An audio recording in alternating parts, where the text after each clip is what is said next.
entonces, bueno, está en sus manos un pedido de información desde la Comisión de Fiscalización. Bueno, ahora nos ha comentado la doctora Carrión que va a mandar un alcance a ese pedido. Tiene 15 días para responder de acuerdo a la ley. Se extrañan en la Asamblea de las declaraciones públicas que ha hecho usted, de alguna manera criticando al sistema de justicia por algunas decisiones. ¿Se ratifica en esto, doctor? Bueno, lo que he manifestado realmente es la desproporcionalidad que existe en las penas y que ha emitido los jueces del sector justicia en los últimos días, en los últimos meses, en los últimos años. Y aclarar de que esta queja que yo he hecho, esta sana crítica de la desproporcionalidad de las penas, no lo he hecho recién, lo hice hace 6 meses en el tema de drogas, hace 1 año, y principalmente en el debate del COIP. Yo he manifestado la preocupación porque hay penas desproporcionadas para unos delitos leves y penas bastante menores para delitos graves. Lo tengo por suerte por escrito, dirigido a la Comisión de Justicia, dirigido a la Asamblea, alertando sobre este problema que tenía el COIP. Así es que no ha sido nada nuevo lo que he manifestado. Lo he hecho en mi calidad de defensor público general, he realizado estas preocupaciones como miembro del sector justicia, lo he hecho dentro de la mesa de justicia. Lamentablemente ninguno de los pedidos que yo he realizado en la mesa de justicia se ha tomado atención. Realmente lo he hecho como un defensor de los derechos humanos, como un defensor de los derechos de la ciudadanía, y creo que esa es mi labor, creo que esa es mi obligación. Yo lo que he tratado de generar es una sana y necesaria controversia. ¿Pero con qué finalidad? Con la finalidad de que los operadores de justicia reaccionen y digan, bueno, veamos, en realidad hay estos problemas en la administración de justicia y si los hay, para mejorar, para fortalecer el sistema y el proceso de cambios que ha existido en el sector justicia. Yo creí que esa iba a ser la respuesta lógica, la respuesta racional de los operadores de justicia, pero lamentablemente no tengo respuestas ni técnicas ni jurídicas, sino respuestas un poco más políticas. Lamentablemente en la mesa de justicia me acusaron directamente los miembros de la mesa de justicia de decir que mis peticiones que realizaba ahí obedecían a que yo estaba formando un partido político y que yo tenía intereses políticos. Nada más alejado de la verdad. No sé de dónde nació esa noticia de que estaba políticamente interviniendo, y ahora todos me dicen, no, tus declaraciones son porque tienes intereses políticos. Yo quiero aclarar de que en ningún momento he estado formando un partido político y tampoco estoy de candidato absolutamente para nada. Yo soy elegido como defensor público general del Estado por 6 años y mi periodo termina en mayo del 2018. Tengo todavía 2 años para seguir trabajando por la justicia, para seguir trabajando principalmente por los derechos de los más humildes, de los más pobres, para lograr de que todos ellos tengan un acceso efectivo a la justicia. ¿Dónde nace toda esta controversia, doctor? Tal vez molestó más su declaración en torno a la sentencia que fue emitida en contra de los Araguros. ¿Usted cree que tal vez fue ese el detonante de todo esto? Sí, porque yo en los temas de la desproporcionalidad de las penas lo he venido manifestando hace mucho tiempo como manifiesto. Sin embargo, mi declaración de que la pena impuesta a los procesados, en el caso Saraguro en Loja, fue desproporcionada, eso creo que generó una reacción política que todos lo estamos viendo. Ahora todos piden la cabeza del defensor público por decir que hubo desproporcionalidad en la sentencia, y he demostrado con ejemplos, y cada día se van dando más casos en que delitos tan pequeños que ni siquiera merecen ir a la cárcel, que nuestro Código Orgánico Integral Penal establece medidas alternativas para esos delitos, que nuestro código determina de que no es necesario mandar a la cárcel a las personas en estos delitos, sino que crea la suspensión condicional de la pena. El Código Orgánico Integral Penal establece medidas alternativas a la prisión preventiva. Lamentablemente esas herramientas están en el Código, pero los jueces no lo aplican. Y he demostrado de que en un delito que para mí es leve, pero es un delito que tiene que ser sancionado, tiene que ser perseguido, que cuya pena máxima es 3 años en el caso de demostrarse que cometieron el delito, que fueron las personas directamente como autoras. En ese caso tenían máximo 3 años. Sin embargo, los pusieron 4 años. Eso fue mi preocupación. ¿Qué dije yo ahí? Se están violando derechos fundamentales de las personas. No podemos seguir actuando así. Eso no se hace en la administración de justicia. Esto ha molestado a muchas personas y ojalá, yo aspiro de que todavía llegue a oídos receptivos lo que yo he dicho para buscar mecanismos de mejorar este problema que existe y que es real. Pero lo que dice, por ejemplo, la doctora Carrión, presidenta de la Comisión de Fiscalización, dice que si efectivamente usted tiene esos casos, y ella dice que usted lo mencionó en una rendición de cuentas justamente a 6 meses de entrar al COIP, dijo lo mismo, debía ir, dice ella, al Consejo de la Judicatura a poner la queja de los jueces específicos en cada caso en vez de dar declaraciones públicas. Eso es lo que dice ella. Les voy a comentar algo que ustedes no conocen, no pensaba decirlo públicamente, pero frente a la pregunta que usted me dice, mire, yo presenté una vez una queja contra una juez que ordenó ilegalmente la prisión de un defensor público. Ordenó la prisión, se lo llevó a una audiencia de flagrancia, presenté la queja. Era tan evidente la violación de derechos que cometió esta jueza que el director nacional del Consejo de la Judicatura le suspendió por 1 mes como jueza. Sin embargo, la jueza apeló y en un tiempo récord de 10 días, el Pleno del Consejo de la Judicatura, con el voto del delegado del defensor público, declaró temeraria la denuncia. Temeraria. ¿Cuál es el mensaje? Oye, si te atreves otra vez a presentar una denuncia, ya sabes lo que te espera, ¿no? Si con el defensor público general sucedió eso, mucho me temo de que a niveles inferiores existan cosas que impidan a los operadores de justicia presentar este tipo de denuncias, peor aún a la ciudadanía. Usted es una autoridad del sistema de justicia, no estamos hablando de un ciudadano cualquiera en la calle que enfrenta un proceso judicial. ¿Eso está pasando a todo nivel entonces, doctor? Eso sucedió, yo pedí aclaración, ampliación, me negaron absolutamente todo. Y estoy esperando que la jueza, que en este caso, de acuerdo a la resolución del Consejo de la Judicatura, cometido un acto violatorio de la ley, porque declarar temeraria una denuncia del defensor público general va a provocar de que la jueza que se sienta perjudicada pueda presentar una demanda por daño moral, cualquier tipo de denuncia pidiendo indemnizaciones civiles. Entonces, estas cosas son las que yo digo, no puede seguir sucediendo. Esto no puede mantenerse en el sistema de justicia.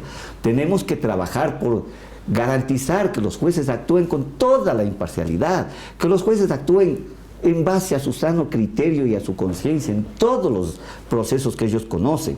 Estos temas que les cuento generan un poco de temor en los jueces, en los operadores de justicia, y actúan un poco atemorizados, actúan un poco preocupados de qué es lo que puede suceder. Y esto genera este tipo de sentencias, que son evidentemente desproporcionadas. Doctor, usted ha mencionado que ha enviado comunicaciones de la Comisión de Justicia y ha dejado constancia de su posición en el tema esto de las penas sobre la desproporcionalidad. Pero usted ha presentado una propuesta de reforma al COIP para que se corrija esta situación que usted considera que no está marcada en derecho. He pedido en mi comparecencia a la Comisión de Justicia, cuando se estaba conociendo la reforma propuesta por iniciativa del propio señor presidente de la República, que lo consideraba sensata, cuando él indultó a un ciudadano que ha sido condenado, creo que fue condenado a 5 años por contrabando de pocos galones de gasolina, acudí a la Comisión de Justicia y yo manifesté de que esta desproporcionalidad que existe en ese delito de contrabando de combustibles se mantiene en el COIP casi en todos los delitos, principalmente contra la propiedad. Pedí de que se revise las penas, lamentablemente no ha avanzado esa propuesta, pero yo en los próximos días voy a presentar una propuesta de reformas al COIP que contemple una proporción adecuada de las penas, principalmente en delitos contra la propiedad, y otras reformas adicionales. Ya adelanto de que vamos a presentar esto. Yo creo que hay que reformar el procedimiento directo.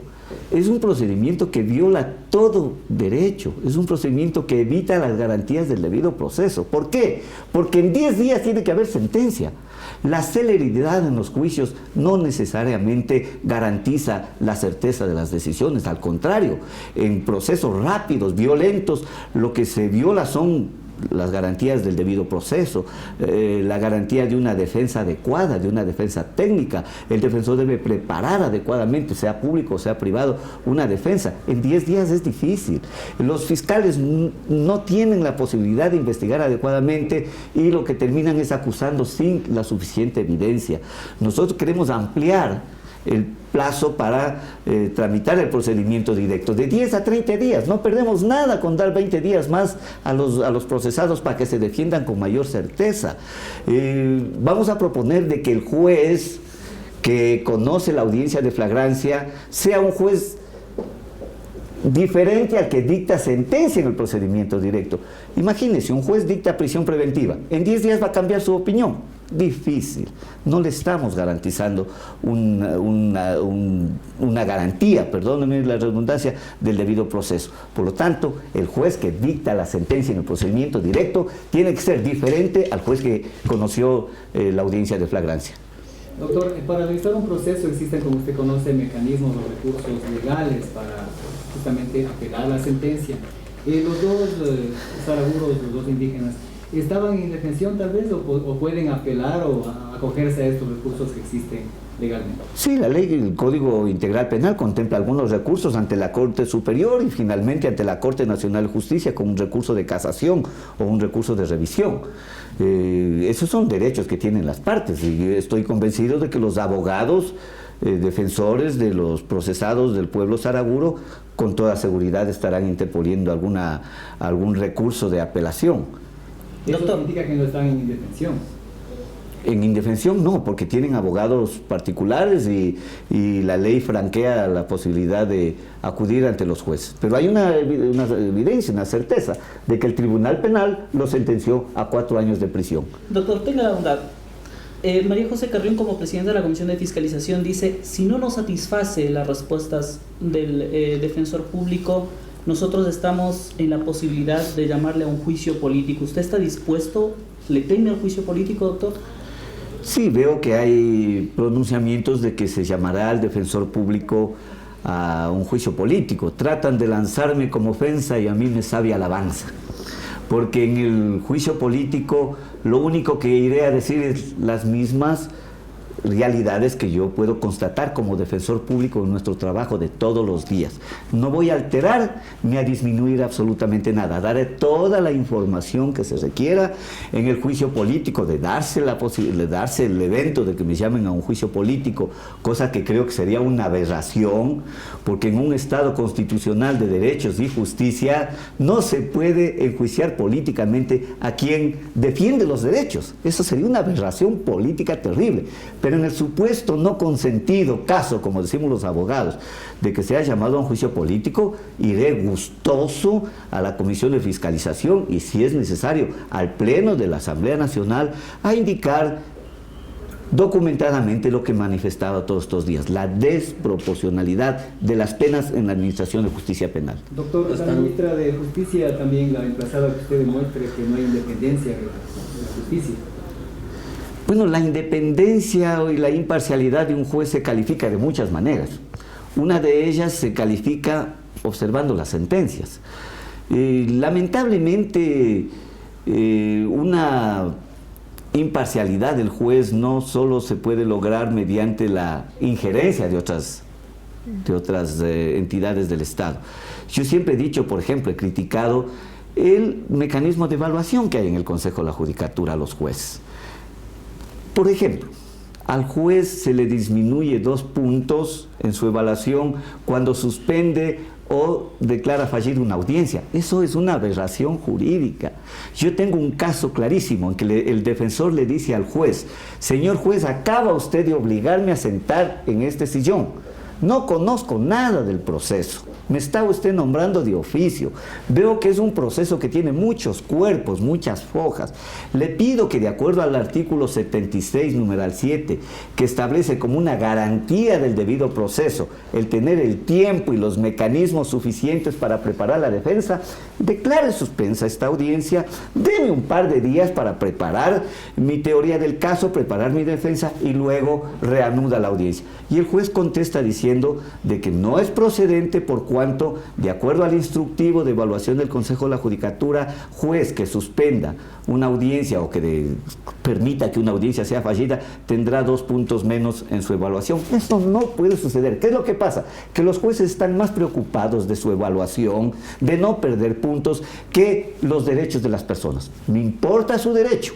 Sé que la Constitución le da un derecho a usted de tener el tiempo y la preparación de su defensa, pero yo no puedo perder mis puntos, mi evaluación, por satisfacer su pedido. Esas cosas no son correctas. Eso es lo que yo he venido reclamando. No hagamos eso, buscamos otros mecanismos. A los jueces no se les puede calificar simplemente por la cantidad de audiencias que hacen, por la cantidad de sentencias, sino principalmente la calidad de las resoluciones. Eso he pedido, sin embargo, no he tenido oídos receptores, lamentablemente. Doctor, es que parece todo seguir un guión, ¿no? En el nuevo sistema de justicia, nuevos sistemas de seguir los procesos, nuevas formas de juzgamiento. Sabíamos que en inicio se iban a producir errores, se iban a dar casos como los que usted ha mencionado desde hace meses, porque no es de ahora. ¿Por qué no se corrigen las cosas? ¿Acaso los operadores de justicia y las autoridades no les interesa reparar los errores? Yo veo que hay una posición muy clara en el tema de justicia penal. Observo de que se considera de que el castigo y el encierro es el único mecanismo para combatir el delito, y eso es errado, ya se superó. Los actuales tratadistas del Código Penal, de la criminología penal, principalmente los representantes de la criminología crítica, dicen que el encierro, la cárcel hay que ir disminuyendo y evitando y dejando solo para los delitos graves. No es posible que una persona que roba un celular sea condenado a 9 años, 4 meses de prisión. Eso es una aberración legal. ¿Por qué llegamos a tener casi 27,000 presos en las cárceles? Alguien me dice que ahora hay más sentencias. No es cierto. No es cierto. Puede haber igual o un poco más que antes. El grave problema es que ahora se les sentencia penas más grandes. Y por lo tanto, cada vez hay más gente en la cárcel porque tiene que cumplir penas más largas. Por delitos contra la propiedad, cumplir penas de 5, 6, 9 años va a generar posteriormente un hacinamiento en las cárceles, que a pesar de tener cárceles tan grandes que se fueron construidas para almacenar alrededor de 40,000, 50,000 presos, muy pronto vamos a llenar, porque la gente sigue entrando, pero es difícil que salga porque tiene que cumplir penas muy largas.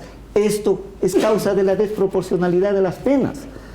Y esto le cuesta muchísimo al Estado. Yo hago una pregunta, y alguna vez el señor presidente también se hizo esta pregunta. ¿Cuánto le cuesta al Estado tener en la cárcel a una persona que no paga una pensión de alimentos mensualmente? La misma pregunta hago yo. ¿Cuánto le cuesta al Estado tener 9 años, 4 meses en la cárcel a un muchacho de 19, de 20 años que roba un celular? Merece una sentencia, merece una sanción. Yo no abogo por la impunidad. Pero ¿cuánto le cuesta al Estado tenerle 9 años, 4 meses sin beneficio efectivo? Doctor, en el tema de los araguros, la parte acusadora alega que para justificar justamente la sentencia, que el policía fue vestido de mujer, fue golpeado, fue secuestrado, entre otros delitos. ¿Qué dice usted? El delito por lo que fueron sancionados los dos miembros del pueblo saraguro es por obstaculización de la vía pública. No fueron sancionados por el delito que usted me dice que aparentemente había un policía golpeado, secuestrado, vejado, agredido. De ser así, de existir un policía agredido, secuestrado, tenían que iniciar la acción penal por ese delito y los jueces encontrar responsables de existirlo. Acá los saraguros fueron sancionados por paralización de un servicio público, por cerrar la carretera. y fueron sancionados a 4 años. Esa es la realidad. Esa es lo único que yo he dicho. En esta sentencia, por cerrar una carretera, que fue consecuencia de una protesta ciudadana del pueblo saraguro, ponerle la pena de 4 años, para mí, para mi criterio, y creo que muchos coincidirán conmigo, es una pena desproporcionada. Lo que está pasando con usted, doctor, es la muestra de un gobierno que no escucha la crítica. No sé cómo entenderle realmente. Créame que yo estuve muy convencido, pero me equivoqué, de que la reacción iba a ser otra. Llamarnos, sentarnos a la mesa de justicia, sentémonos todos los operadores. El defensor público está denunciando esto. Sentémonos, veamos hasta dónde es verdad. Analicemos los casos, revisemos los procedimientos, orientemos a los jueces de diferente manera, de ser verdad lo que yo he dicho. Disminuyamos las medidas de prisión preventiva. Evitemos, logremos de que las sentencias tengan una suspensión condicional, como dice el código. Eso era lo racional, esa era mi intención, que esta sana controversia genere un cambio en el sector de justicia penal. Pero reitero, me equivoqué y la reacción ha sido la crítica, un poco la amenaza. En una mesa de justicia fue amenazado directamente que se iba a denunciar que yo tengo intereses políticos atrás. No tengo ningún interés político. Los próximos meses, los próximos años, vamos a demostrar que no tengo ningún interés político. El único interés que yo tengo son los derechos humanos. El único interés que yo tengo son los derechos de los ciudadanos, principalmente de los más pobres. Y aunque me quede solo, aunque sea que tenga que luchar por una sola persona, ahí me encontrarán luchando a favor de los derechos humanos. Porque aquí siempre me llevo de una máxima de Gandhi, que decía que cuando tienes la razón, aunque seas una minoría de uno, nunca dejes de luchar por la razón. Y seguiremos impulsando cualquier mecanismo que nos permita cambiar esta forma de administrar justicia penal en el Ecuador. ¿Empieza una persecución contra usted, doctor? No lo entiendo, por lo menos yo no lo voy a sentir como persecución. Cada cual cumple sus obligaciones. Si es que en la asamblea creen de que debo ser llamado a un juicio político, yo cumpliré con mi obligación constitucional de presentarme, defenderme en el juicio político, de llegar a ese caso y demostrar lo que yo he dicho con pruebas. Si luego de eso, luego de que me den el derecho a defenderme y se garanticen todos los derechos de un debido proceso en el juicio político, los asambleístas creen de que no he cumplido con la ley, porque eso es la causal para ser enjuiciado, no haber cumplido con las funciones que determina la ley, pues bueno, que me declaren culpable o caso contrario que ratifiquen mi inocencia. Pero yo lo que sí estoy diciendo es estoy cumpliendo lo que me dice la ley. Estoy cumpliendo como defensor público mis obligaciones. ¿Y cuál es una de esas obligaciones? Generar una administración de justicia que sea más equilibrada entre el poder punitivo del Estado y los derechos de los ciudadanos. Eso es todo. Gracias, doctor.